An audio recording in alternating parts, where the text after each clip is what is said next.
السلام عليكم ورحمة الله وبركاته.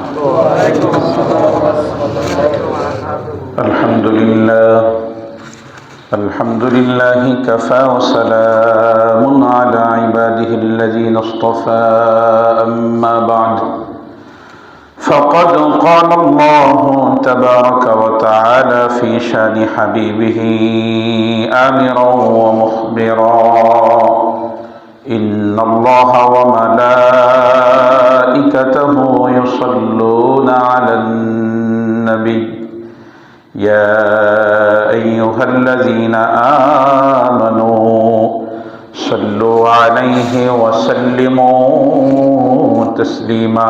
সকলে মুহাম্মদের সাথে জবান ছেড়ে পড়ি: আল্লাহুম্মা সাল্লি আলা মুহাম্মাদিন ওয়া আলা আলি মুহাম্মাদ কামা সাল্লাইতা আলা ইব্রাহিম ওয়া আলা আলি ইব্রাহিম ইন্নাকা হামিদুম মাজিদ. আল্লাহুম্মা বারিক আলা মুহাম্মাদিন ওয়া আলা আলি মুহাম্মাদ কামা বারাকতা আলা ইব্রাহিম ওয়া আলা আলি ইব্রাহিম ইন্নাকা হামিদুম মাজিদ.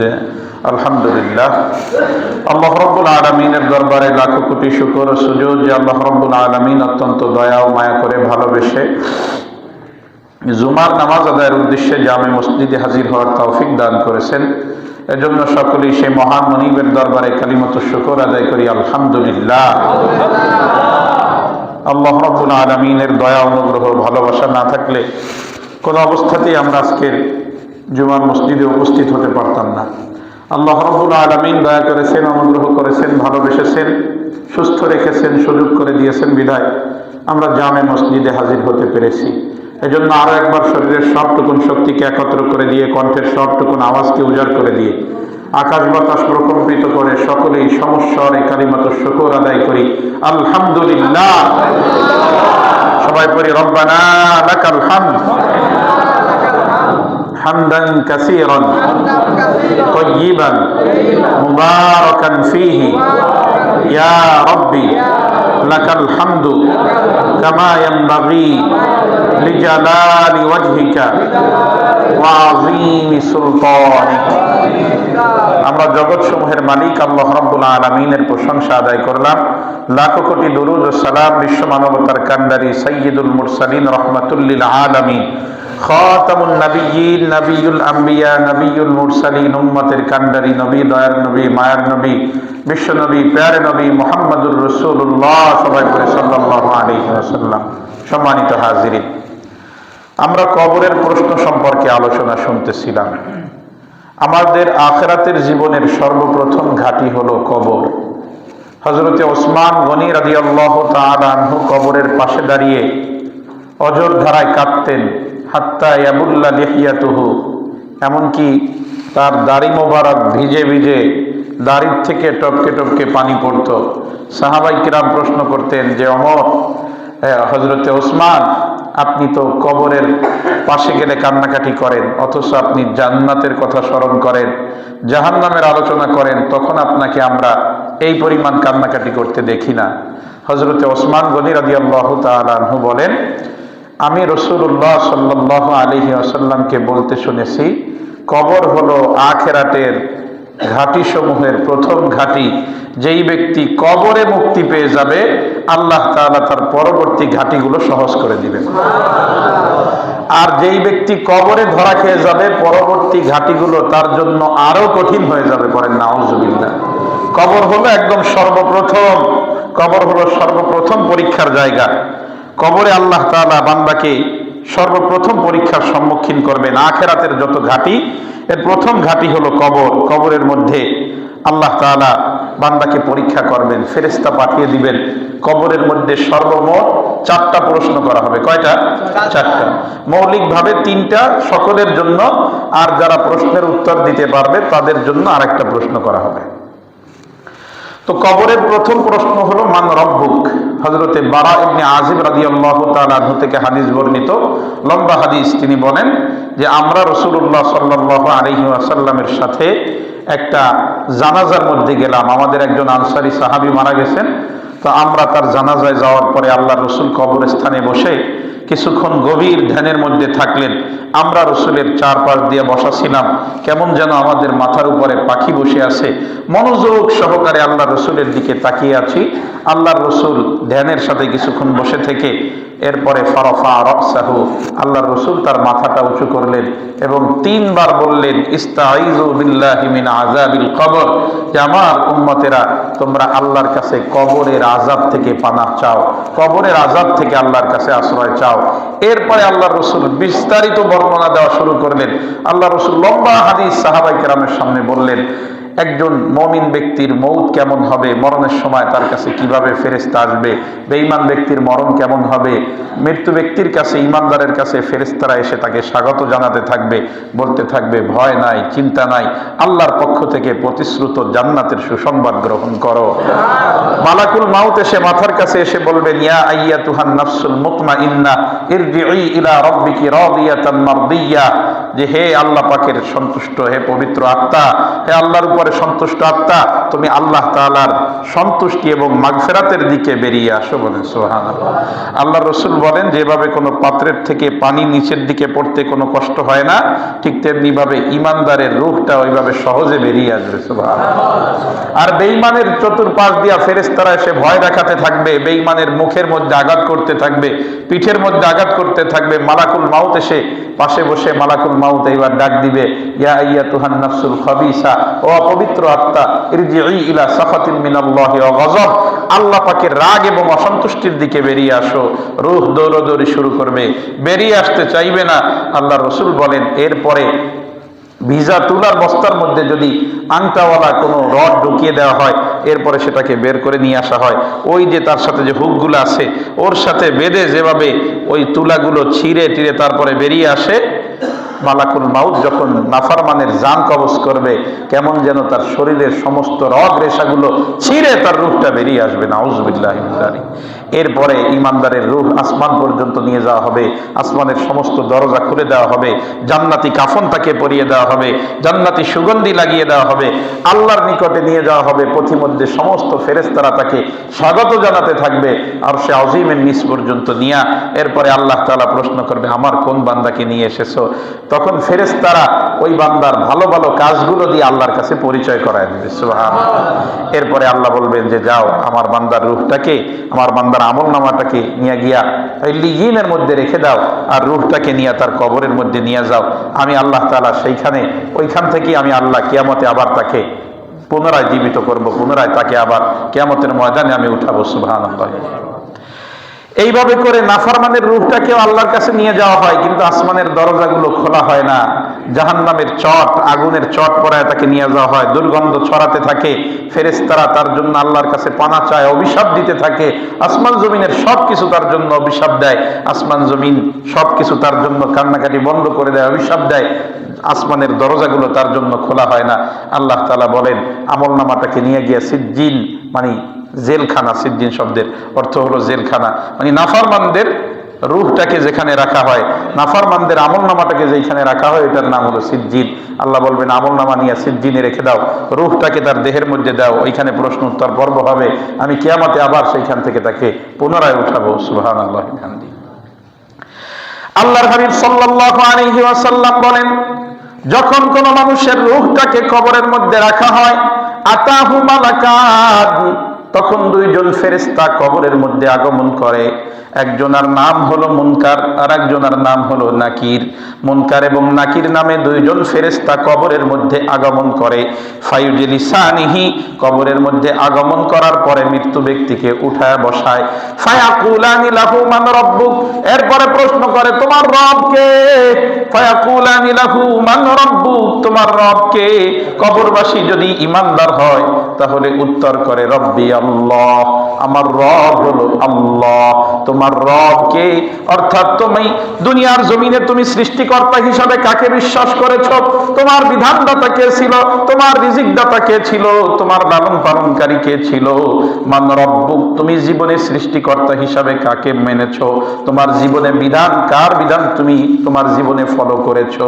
এই মান রব্বুক প্রশ্ন করার পরে যেই ইমানদার তার গোটা জিন্দিগি আল্লাহকে সৃষ্টিকর্তা হিসাবে মেনেছে, গোটা জিন্দিগি আল্লাহ পাকের বিধান অনুযায়ী জীবন যাপন করেছে, আল্লাহকে রিজিকদাতা হিসাবে বিশ্বাস করেছে, আল্লাহকে প্রতিপালক হিসাবে বিশ্বাস করেছে, ওই ইমানদারের জবান থেকে সঙ্গে সঙ্গে বেরিয়ে আসবে রব্বি আল্লাহ, আমার রব হলো একজন, তিনি কে? ইমানদারের জবান থেকে সাথে সাথে বেরিয়ে আসবে রব্বি আল্লাহ। আর যেই ব্যক্তি নিজের জীবনে আল্লাহকে রব হিসাবে মানে নাই, অর্থাৎ স্রষ্টা হিসাবে আল্লাহকে বিশ্বাস করে নাই, পালনকর্তা হিসাবে আল্লাহকে বিশ্বাস করে নাই, রিজিকদাতা হিসাবে আল্লাহকে বিশ্বাস করে নাই। আবার অনেক মানুষ আছে এই তিন জায়গায় আল্লাহকে বিশ্বাস করেছে কিন্তু বিধানদাতা হিসাবে আল্লাহকে মেনে নেয় নাই, নিজের জীবনে, নিজের সমাজ, নিজের পরিবার, নিজের রাষ্ট্রে আল্লাহর দেওয়া বিধান অনুযায়ী নিজের জীবন পরিচালনা করে নাই। ওই ব্যক্তি কবরের প্রথম প্রশ্নের জবাব দিতে পারবে না।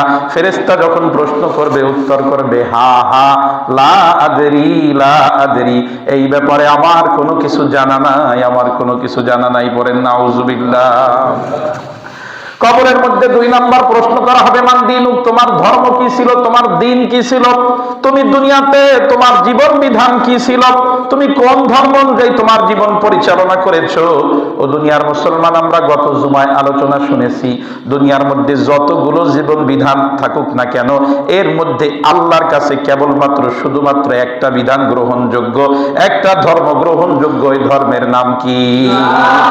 আল্লাহ রাব্বুল আলামিন বলেন ইন্নাদ দীনা ইনদাল্লাহিল ইসলাম, আল্লাহর কাছে একমাত্র গ্রহণযোগ্য ধর্ম হলো ইসলাম। ওয়া মান ইয়াবতাগি গায়রাল ইসলামি দীনান ফালান ইউকবালা মিনহু ওয়া হুয়া ফিল আখিরাতি মিনাল খাসিরিন, যারা ইসলামকে বাদ দিয়ে অন্য কোন ধর্মমত অনুসরণ করবে আল্লাহ রাব্বুল আলামিন কোশ্চিনকালেও তাদের থেকে এটাকে গ্রহণ করবে না। ওয়া হুয়া ফিল আখিরাতি মিনাল খাসিরিন, আর ওই ব্যক্তি আখিরাতে ক্ষতিগ্রস্তদের অন্তর্ভুক্ত হয়ে যাবে। পড়েন নাউজুবিল্লাহ। এরপরে কবরের 3 নাম্বার প্রশ্ন হলো মান হাযার রাজুল আল্লাযী বুইসা ফীকুম, রাসূলুল্লাহ সাল্লাল্লাহু আলাইহি ওয়াসাল্লামকে দেখানো হবে। মুহাদ্দিসিনে কেরামগণ এখানে অনেকগুলো ব্যাখ্যা দিয়েছেন যে রাসূলকে দেখানোর অর্থ কি। কোন কোন মুহাদ্দিসদের ব্যাখ্যা হলো রাসূলের ছবি দেখানো হবে, রাসূলের অবয়ব দেখানো হবে। কারো কারো মতামত হলো সরাসরি কবরের মধ্যে রাসূলকে হাজির করে সরাসরি রাসূলকে দেখানো হবে। বলেন সুবহানাল্লাহ। আবার কারো কারো মতামত হলো কবর থেকে নিয়ে নবীজির রওজা পর্যন্ত সমস্ত পর্দাগুলো উঠিয়ে দেওয়া হবে, উন্মুক্ত করে দেওয়া হবে, কবরে শুয়েই রাসূলকে দেখতে পাবে। ওই কবরের থেকে রাসূলকে দেখায় প্রশ্ন করা হবে মান হাযার রাজুল আল্লাযী বুইসা ফীকুম, এই ব্যক্তিকে যাকে তোমাদের মাঝে নবী করে পাঠানো হয়েছিল। বলেন সুবহানাল্লাহ। কবরের 3 নাম্বার প্রশ্ন হলো মান হাযার রাজুল আল্লাযী বুইসা ফীকুম, এই ব্যক্তিকে যাকে তোমাদের মাঝে নবী করে পাঠানো হয়েছিল। আল্লাহর হাবিব সাল্লাল্লাহু আলাইহি ওয়াসাল্লাম বলেন যারা ঈমানদার, যারা ঈমান আনয়ন করেছে, যারা দুনিয়ার মধ্যে ঈমানের উপরে চলেছে, তারা কবরের মধ্যে আমি মুহাম্মাদুর রাসূলুল্লাহকে দেখিয়ে প্রশ্ন করার সাথে সাথে তারা উত্তর দিয়ে দিবে হুয়া মুহাম্মাদুন রাসূলুল্লাহ, তিনি হলেন মুহাম্মদ, আল্লাহ পাকের রাসূল। পড়েন সুবহানাল্লাহ। দুনিয়ার মুসলমান ঈমানদার এবার ভালো করে একটু বোঝেন, রাসূলের ছবি দেখানো হচ্ছে অথবা সরাসরি রাসূলকে দেখানো হচ্ছে, হয়তো কবরে নিয়ে এসে অথবা রওজা মুবারকের মধ্যে সমস্ত পর্দাগুলো উঠিয়ে দিয়ে রওজার থেকে রাসূলকে দেখানো হচ্ছে। তো রাসূলুল্লাহ সাল্লাল্লাহু আলাইহি ওয়াসাল্লামের চেহারা দেখার পরে ঈমানদার বলতে পারবে যে তিনি হলেন মুহাম্মাদুর রাসূলুল্লাহ। অথচ অনেক ঈমানদার দুনিয়ার মধ্যে জীবনে কোনোদিন রাসূলকে দেখে নাই। আমরা কেউ রাসূলকে সরাসরি দেখছি নাকি? আমরা কেউ সরাসরি রাসূলকে দেখি নাই। কিয়ামত পর্যন্ত যত মুমিন, যত ঈমানদার দুনিয়ার মধ্যে আগমন করবে, কেউ সরাসরি রাসূলুল্লাহ সাল্লাল্লাহু আলাইহি ওয়াসাল্লামকে দেখে নাই। অনেকের তো খোশ নসিব, কপাল ভালো, আল্লাহ তাআলা স্বপ্ন যোগে রাসূলের দিদার দিয়ে দিয়েছেন, কিন্তু অনেকের দুনিয়ার মধ্যে জীবনেও কখনো রাসূলকে দেখে নাই, স্বপ্নেও দেখে নাই, সরাসরি দেখার তো প্রশ্নই আসে না। এরকম মুমিনকেও কবরের মধ্যে প্রশ্ন করার সাথে সাথে রাসূলকে দেখানোর সাথে সাথে বলতে পারবে হুয়া মুহাম্মাদুর রাসূলুল্লাহ। পড়েন সুবহানাল্লাহ। অথচ দুনিয়ার মধ্যে অনেক কাফের ছিল যারা সরাসরি রসুলকে দেখেছে। দুনিয়ার মধ্যে অনেক কাফের ছিল যারা সরাসরি রাসূলুল্লাহ সাল্লাল্লাহু আলাইহি ওয়াসাল্লামকে দেখেছে। আবু জাহেল, উতবা, সায়বা, ওলীদ ইবনে মুগীরার দলেরা তারা সরাসরি রাসূলুল্লাহর চেহারা মোবারক দেখেছেন। রসুলের চাচা আবু লাহাব শুধুমাত্র রসুলকে দেখেনি নাই, আল্লাহর রসুলকে মহাব্বত করতেন, ভালোবাসতেন। এমন মহাব্বত আর এমন ভালোবাসা ছিল, রসুলের জন্মের সুসংবাদ শুনে নিজের বাদী যেই সংবাদ দিয়েছে, যিনি সংবাদ দিয়েছে, ওই বাদীকে পর্যন্ত আজাদ করে দিছে, বাদীরে আজাদ করে দিছে। আল্লাহ রসুল নবুয়ত লাভ করার আগ পর্যন্ত আবু লাহাব বিভিন্ন জায়গায় বলে বেড়াতো, মুহাম্মদ আমার ভাতিজা। এই যে সবচেয়ে সুন্দর চরিত্রের মানুষটা, সবচেয়ে আমানতদার মানুষটা, সবচেয়ে চেহারা সুন্দর যেই মানুষটা, ওইটা আমি আবু লাহাবের ভাতিজা। বিভিন্ন জায়গায় রসুলের নাম বলে বলে নিজে গর্ব করত, আল্লাহর রসুলকে নিয়ে গর্ব করত। এরকম মহব্বত ভালোবাসা ছিল। কিন্তু রসুলুল্লাহ যখন দ্বীনের দাওয়াত দিয়েছে, দ্বীনের দাওয়াত কবুল করে নাই। আবু লাহাব কাফের অবস্থায় দুনিয়ার থেকে মৃত্যুবরণ করেছে। রসুলকে এত কাছ থেকে দেখার পরেও, রসুলের পরিবারের সদস্য হওয়ার পরেও, কবরের মধ্যে মান হাযার রাজুল আল্লাযী বুইসা ফীকুম, রসুলকে দেখানোর পরেও আবু লাহাব উত্তর দিতে পারবে না। এজন্য মুসলমান ইমানদার, কবরের মধ্যে অনেক কাফের আছে যারা রসুলকে সরাসরি দেখেছেন, কিন্তু কবরে দেখে উত্তর দিতে পারবে না। আল্লাহর রসুলের চাচা, যিনি গোটা জিন্দিগি রসুলকে মহাব্বত করেছেন, রসুলকে ভালোবেসেছেন, রসুলকে সহযোগিতা করেছেন, আল্লাহর হাবিবের চাচা হযরতে আবু তালেব। এই আবু তালেব রসুলকে বড় মহব্বত করছে, গোটা জিন্দিগি ইসলামের জন্য সহযোগিতা করেছে।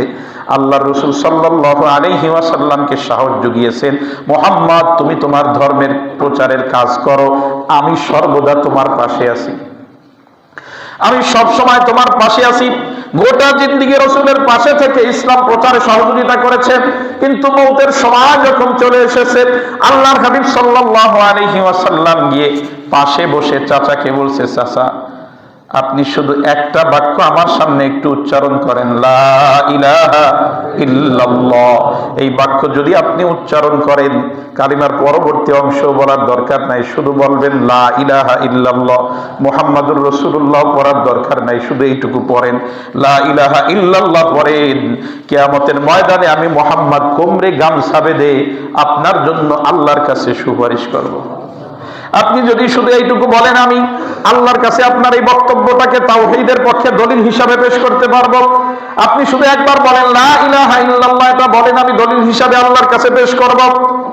আল্লাহর হাবিবের চাচা আবু তালেব রাসূলুল্লাহ সাল্লাল্লাহু আলাইহি ওয়াসাল্লামের দিকে লক্ষ্য করে বলতেছেন, মুহাম্মদ তুমি যেই ধর্মের দাওয়াত দাও আমি জানি এটা সত্য, আমি জানি তোমার ধর্ম গ্রহণ না করলে কিয়ামতে আমি আযাবের সম্মুখীন হব, জাহান্নামের আগুনে আমাকে জ্বলতে হবে। তোমার ধর্মের সব কিছু আমি জানি, তবে শুনে রাখো, আমি আখিরাতে আগুন সহ্য করতে পারি, কিন্তু দুনিয়াতে লজ্জা সহ্য করতে পারবো না। আমি যদি এখন মরণের সময় তোমার ধর্ম গ্রহণ করি, দুনিয়ার মধ্যে মানুষ, আমার আত্মীয় স্বজন যারা আছে, মক্কার মানুষেরা যারা আছে, এরা আমার নামে অপবাদ দিবে, আমার নামে বলা বলি করবে যে আবু তালেব মরণের সময় নিজের বাপ দাদার ধর্ম বাদ দিয়া ভাতিজার আনা ধর্ম গ্রহণ করছে, ভাতিজার আনা ধর্ম গ্রহণ করছে, এই জন্য আমি তোমার ধর্ম পালন করতে পারবো না, গ্রহণ করতে পারবো না।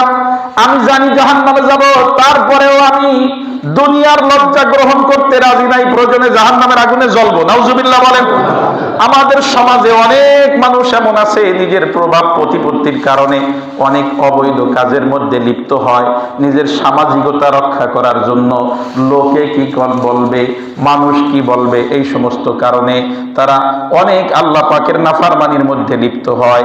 শুধুমাত্র প্রশ্ন করলে জবাব হলো, হুজুর লোকে কি বলবে, বোঝেনি তো সমাজ কি অবস্থা। এই সমাজে চলতে গেলে একটু একটু করা লাগে। আওয়াজ দিয়ে বলেন, আছে না নাই? মুসলমান ইমানদার আবু তালেব এই কথাই বললো, মুহাম্মদ আমি তোমার ধর্ম গ্রহণ করতে পারবো না, তাহলে মানুষ আমাকে লজ্জা দিবে। দাড়ি রাখে না কেন? মানুষ বুড়া বলবে, এই কারণে। মানুষ বলবে বৃদ্ধ হয়ে গেছে, আনস্মার্ট বলবে, এই কারণে দাড়ি রাখে না। পাঞ্জাবি পরে না, রসুলের পোশাক পরে না, মানুষ আনস্মার্ট বলবে। রসুলের আনিত দিন গ্রহণ করে না, বিভিন্ন জায়গায় দিন থেকে পিছিয়ে থাকে, মানুষ তাকে খারাপ বলবে, মানুষের কথার কারণে আল্লাহর সাথে নাফরমানি করে। তো রসুলের চাচা এই কথাই বলল, প্রয়োজনে মানুষের তিরস্কার, প্রয়োজনে আমি জাহান্নামের আগুন গ্রহণ করতে পারবো, এরপরেও মানুষের তিরস্কার গ্রহণ করতে পারবো না। পরে নাউজুবিল্লাহ। এই আবু তালেব দুনিয়া থেকে বিদায় হয়ে যাওয়ার পরে কবরের মধ্যে তো আবু তালেবকেও প্রশ্ন করা হবে। আবু তালেব কবরের প্রশ্নের জবাব দিতে পারবে নাকি? আরো জোরে আওয়াজ দিয়ে বলেন, পারবে নাকি? না, পারবে না। কোন কাফের কবরের মধ্যে প্রশ্নের জবাব দিতে পারবে না। অথচ আবু তালেব তো এমন মানুষ, যেই ব্যক্তি রসুল্লাহ 8 বছর বয়স থেকে নিয়ে 50 বছর বয়স পর্যন্ত এই 42টা বছর যেই ব্যক্তি একাই রসুলকে মায়ের ভালোবাসা, বাবার ভালোবাসা, দাদার ভালোবাসা, চাচার ভালোবাসা দিয়ে লালন পালন করেছেন, আগলে রেখেছেন, এই আবু তালেব রসুলের দিন গ্রহণ না করার কারণে কবরের মধ্যে রসুলকে দেখার পরেও বলতে পারবে না উনি হলেন মুহাম্মদ, আল্লাহর রসুল। করেন নাউজুবিল্লাহ। এজন্য মুসলমান ইমানদার বোঝা গেল এটা রসুলকে দেখেছেন আর বিষয় না।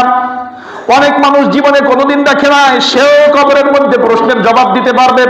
আর অনেক মানুষ রসুলকে সরাসরি দেখেছে, লালন পালন করেছে, নিজ পরিবারের সন্তান, এরপরেও রসুলকে দেখার পরে কবরের প্রশ্নের জবাব দিতে পারবে। এজন্য বোঝা গেল দেখে চেনার বিষয় না। বিষয়টা তাহলে কি? বিষয় হলো রসুলের আদর্শ গ্রহণ করা।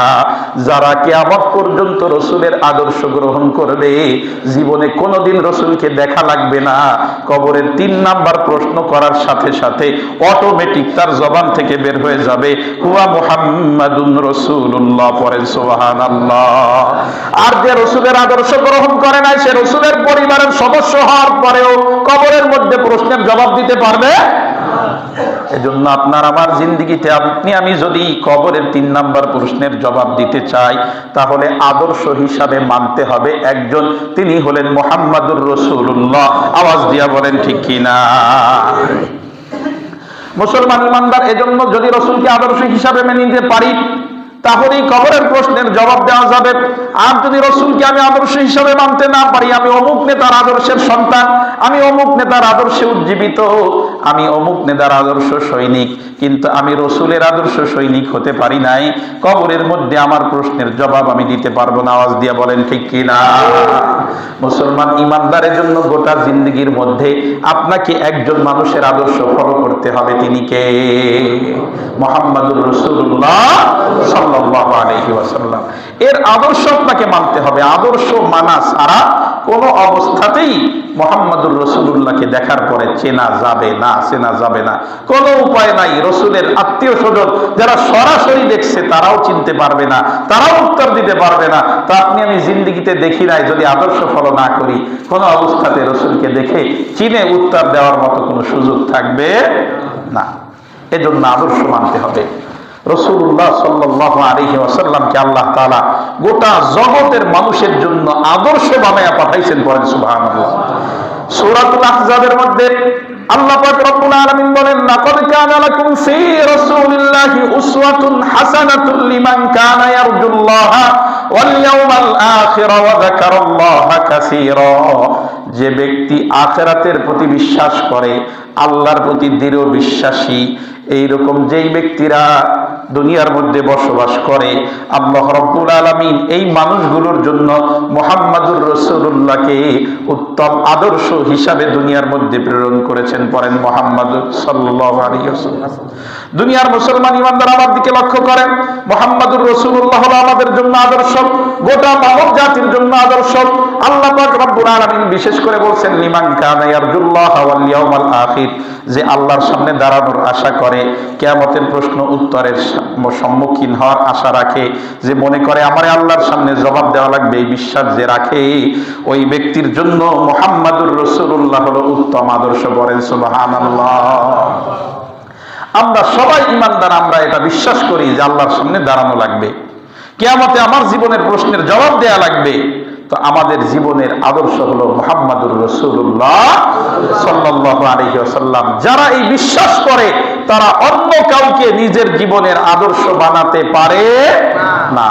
যাদের বিশ্বাস আছে আল্লাহর সামনে দাঁড়ানো লাগবে, কিয়ামতে আমাকে আল্লাহর প্রশ্নের সম্মুখীন হওয়া লাগবে, তারা কোনো অবস্থাতেই দুনিয়ার অন্য কোনো মানুষকে আদর্শ বানাতে পারে না। তাদের আদর্শ হবেন একজন, তিনি হলেন মুহাম্মদুর রাসূলুল্লাহ সাল্লাল্লাহু আলাইহি ওয়াসাল্লাম। আল্লাহর রাসূলকে মানতে হবে। কেমন ভাবে মানতে হবে, কতটুকু মানতে হবে?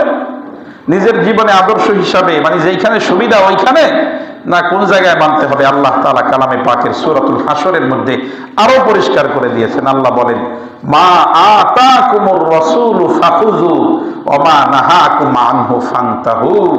মা আতাকুমুর রাসূলু ফাখুযু ওয়া মা নাহাকুম আনহু ফান্তাহু। আল্লাহ বলেন, রাসূল যা তোমাদের কাছে নিয়ে আসছে এই সব কিছু তোমরা আঁকড়ে ধরো, যা থেকে রাসূল তোমাদেরকে নিষেধ করেছে এই সব কিছু প্রত্যাখ্যান করো। তো জীবনের শুধুমাত্র কোন কোন ক্ষেত্রে রাসূলকে মানা যাবে না, সর্বক্ষেত্রে রাসূলকে মানতে হবে। ঘোষণা কার? আল্লাহ। আল্লাহ সূরা হাসরের মধ্যে বলেছেন, মা আতাকুমুর রাসূলু ফাখুযু। রাসূল যা নিয়ে আসছে আল্লাহর পক্ষ থেকে, যত বিধান আসছে এই সবগুলোর ক্ষেত্রে রাসূলকে তোমরা মানবা, এগুলোকে আঁকড়ে ধরবা। ওয়া মা নাহাকুম আনহু ফান্তাহু। রাসূল যা থেকে তোমাদেরকে নিষেধ করেছে তোমরা এর থেকে বিরত থাকবা। পড়েন সুবহানাল্লাহ। এজন্য মুসলমান ইমানদার কবরের মধ্যে প্রশ্নের জবাব শুধু চেহারা দেখে চিনিয়ে দেওয়া যাবে না। আপনাকে আমাকে রাসূলের আদর্শ গ্রহণ করতে হবে, কারণ আপনার আমার জন্য আল্লাহ তাআলা রাসূলকে উত্তম আদর্শ দিয়া দুনিয়ার মধ্যে প্রেরণ করেছেন। আল্লাহ রাব্বুল আলামিন বলেন, ওয়া ইন্নাকা লাআলা খুলুকিন আযীম। ও নবী, আপনি হলেন সর্ব উত্তম চরিত্রের অধিকারী। পড়েন সুবহানাল্লাহ। আমার নবী একজন কৃষকের জন্য আদর্শ, আমার নবী একজন কৃষকের জন্য আদর্শ, আমার নবী একজন কর্মচারীর জন্য আদর্শ, আমার নবী একজন চাকরিজীবীর জন্য আদর্শ, আমার নবী একজন উদ্যোক্তার জন্য আদর্শ, আমার নবী একজন ব্যবসায়ীর জন্য আদর্শ, আমার নবী একজন ছাত্রের জন্য আদর্শ, আমার নবী একজন শিক্ষকের জন্য আদর্শ, আমার নবী একজন প্রজার জন্য আদর্শ, আমার নবী একজন রাজার জন্য আদর্শ। আওয়াজ দিয়ে বলেন ঠিক কিনা? গোটা জিন্দেগীর মধ্যে রাসূলের আদর্শ বাস্তবায়ন করতে হবে। দুনিয়ার মধ্যে এমন কোন ক্ষেত্র নাই যেখানে রাসূলের আদর্শ নাই। দুনিয়ার প্রত্যেকটা ক্ষেত্রে রাসূলের আদর্শ দিয়ে আল্লাহ তাআলা দুনিয়াটাকে সাজিয়েছেন। এজন্য যে ব্যক্তি তার জীবনে রাসূলের আদর্শ অনুযায়ী জীবন যাপন করবে, ওই ব্যক্তি জীবনে রাসূলকে না দেখলেও কবরের প্রশ্নের সঠিক জবাব ওই ব্যক্তি অটোমেটিক তার জবান থেকে বের হয়ে যাবে। পড়েন সুবহানাল্লাহ। এজন্য দুনিয়ার মুসলমান ইমানদার দুনিয়ার মধ্যে রাসূলের আদর্শ মানব পার্ট টাইম না, ফুল টাইম। আমরা পার্ট টাইম মানি যেখানে শুধুমাত্র মসজিদে মানি, যখন বৃদ্ধ হয়ে যায় তখন দাড়ির মধ্যে মানি, যুবক অবস্থায় দাড়ি রাখতে মনে চায় না, টুপি মাথায় দিতে মনে চায় না, জুব্বা পরতে মনে চায় না, মিথ্যা কথা ছাড়তে পারি না, সুদ ঘুষ ছাড়তে পারি না। ও দুনিয়ার মুসলমান দাড়ির কথা বললেই অনেকেই বলে, হুজুর দাড়ি কি ইসলামের সব নাকি? না, আমরাও বলি না দাড়ি ইসলামের সব, তবে দাড়িও ইসলামের একটা অংশ। কথা বলেন ঠিক কিনা? দাড়ি ইসলামের সব না, তবে ইসলামের একটা অংশ। তোমার জন্য অন্যান্য ইসলামের বিধান মানা যেমন তোমার জন্য আবশ্যক, ঠিক তেমনি ভাবে দাড়ির বিধান মানাও তোমার জন্য আবশ্যক। তোমার জন্য অন্যান্য ক্ষেত্রে রাসূলকে ফলো করা যেমন আবশ্যক, তোমার টুপির ক্ষেত্রে, তোমার জামার ক্ষেত্রে, অর্থাৎ পোশাকের ক্ষেত্রে রাসূলের আদর্শ অনুসরণ করা তোমার জন্য আবশ্যক। তোমার জন্য তোমার পরিবারের ক্ষেত্রে যেমন রাসূলের আদর্শ পালন করা আবশ্যক, তোমার রাষ্ট্রেও তোমাকে রাসূলের আদর্শ পালন করা আবশ্যক। জীবনের যেই ক্ষেত্রে তুমি রাসূলের আদর্শ পালন করবা না, কবরের মধ্যে ওই জায়গায় তুমি ওই প্রশ্নের জবাব দিতে পারবা না। পড়েন নাউজুবিল্লাহ। মুসলমান ইমানদার আমার দিকে লক্ষ্য করেন, কবরে যতগুলো প্রশ্ন হবে এর মধ্যে খুব গুরুত্বপূর্ণ প্রশ্ন হলো মান হাযার রাজুল আল্লাযী বুইসা ফীকুম। আল্লাহর রাসূলকে দেখায় প্রশ্ন করা হবে এই ব্যক্তিকে। এটা হলো খুব গুরুত্বপূর্ণ প্রশ্ন, কারণ এই যে হাদিসগুলো আমি পড়েছি, অনেক হাদিসের মধ্যে দেখেছি 3টা প্রশ্ন আসছে, আর অনেক হাদিস এমন পড়েছি যে হাদিসের মধ্যে 3 প্রশ্নের কথা বলা হয় নাই। বলা হয়েছে কবরের মধ্যে ফেরেশতা আসবে, প্রশ্ন করবে একটা, সেটা হলো মা কুনতা তাকুলু আন হাযার রাজুলি মুহাম্মাদিন। এই যে ব্যক্তি মুহাম্মদ, এই ব্যক্তি সম্পর্কে তুমি দুনিয়াতে কি বলতা? মাত্র একটা প্রশ্ন। প্রশ্নের জবাব যদি দিতে পারেন, আল্লাহ রাসূল বলেন, ঈমানদার বলবেন হুয়া রাসূলুল্লাহি ওয়া আবদুহু, তিনি হলেন আল্লাহর রাসূল এবং বান্দা।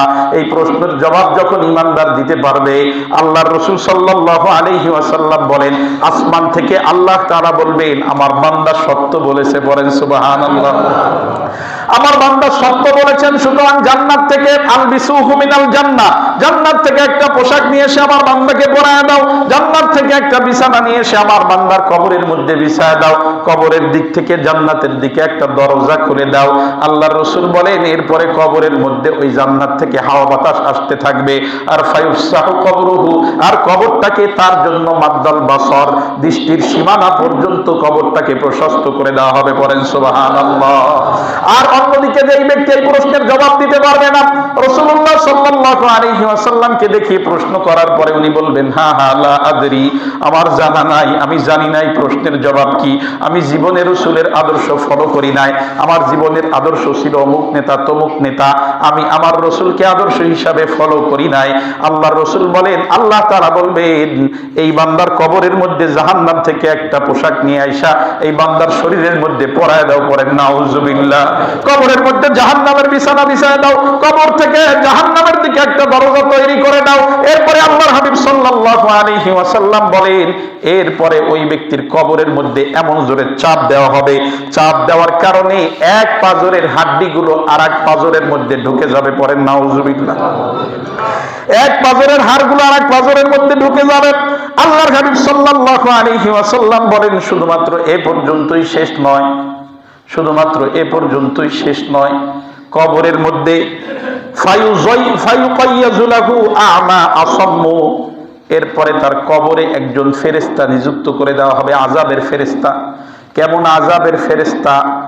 আ'মা আসাম্মু, যেই আযাবের ফেরেশতা চোখেও দেখে না, কানেও শোনে না, চোখেও দেখে না, কানেও শোনে না, অন্ধ বধির।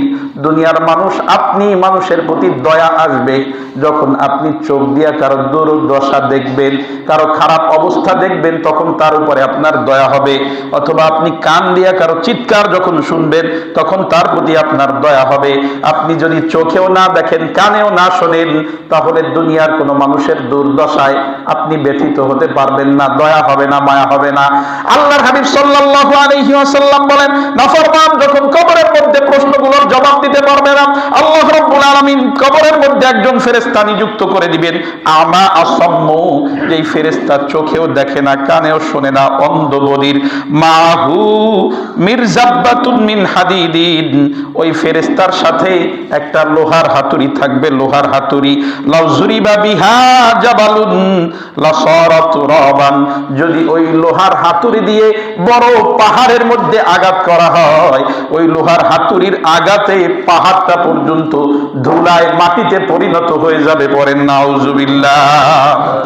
আল্লাহর হাবিব বলেন এরকম একটা হাতুড়ি দিয়ে একজন অন্ধ বধির ফেরেশতাকে কবরের মধ্যে নিযুক্ত করে দেওয়া হবে। ফায়াযরিবুহু বিহা যারবাতান, এরপরে ওই কবরের মধ্যে ওই ফেরেশতা ওই লোহার হাতুড়ি দিয়ে ওই মৃত্যু ব্যক্তিকে আঘাত করতে থাকবে। ফায়াসিরু তুরাবা, এক একটা আঘাত করবে আর আঘাতের সাথে সাথে ওই মানুষটা পিষ্ট হয়ে মাটির সাথে ধুলা হয়ে মিশে যাবে, মাটি হয়ে যাবে, মাটি হয়ে যাবে। সুম্মা ইউআদু ফীহির রূহু, আল্লাহর রাসূল বলেন এরপরে আবার তাকে দেহ দান করা হবে, আবার রূহ ঢুকিয়ে দেওয়া হবে, আবার ওইভাবে আঘাত করা হবে, আবার মাটি হয়ে যাবে, আবার দেহ বানায়া, আবার রূহ দিয়া আবার আঘাত করা হবে। এইভাবে কিয়ামত পর্যন্ত চলতে থাকবে। বলেন নাউজুবিল্লাহ। দুনিয়ার মুসলমান ইমানদার এক একটা বাড়ির চোখে এত জোরে চিৎকার করবে, আল্লাহর রাসূল সাল্লাল্লাহু আলাইহি ওয়াসাল্লাম বলেন তোমরা যদি কবরে থাকা ব্যক্তির শাস্তির আওয়াজ শুনতে পাইতা, আমি আল্লাহর কাছে আশা করতাম যে আল্লাহ আপনি আমার উম্মতকে শুনায় দেন কবরে থাকা ব্যক্তির শাস্তির আওয়াজ। কিন্তু আমার ভয় হয় তোমরা যদি কবরের ব্যক্তির শাস্তির আওয়াজ শুনতে পারো, তোমরা তোমাদের আত্মীয় স্বজনদেরকে দাফন করা ছেড়ে দিবা। কোনো সন্তান আর তার মাকে এইভাবে এই কবরের মধ্যে দাফন করবে না, কোনো বাবা তার সন্তানকে এরকম কবরের মধ্যে দাফন করবে না। এই ভয়ে আমি তোমাদের জন্য দোয়া করি নাই। তবে শুনে রাখো এমন আযাব হয়, ওই আযাবের শব্দ শুধুমাত্র মানুষ আর জিন ছাড়া দুনিয়ার সমস্ত প্রাণীকুল শুনতে পায়। পড়েন নাউজুবিল্লাহ। এজন্য দেখবেন কবরস্থানের পাশে মাঝে মাঝে গরু বাঁধছেন, গরু দৌড়াদৌড়ি করেন, ছাগল ওখানে থাকতে চায় না, ওখান থেকে প্রাণীরা এদিক সেদিকে দৌড়াদৌড়ি করে, কারণ কবরের মধ্যে যে আযাব হচ্ছে ওরা শুনতে পায়। মানুষ শুনতে পাইলে মানুষ দুনিয়াদারি ছেড়ে দিত, পাগলের মতো হয়ে যেত।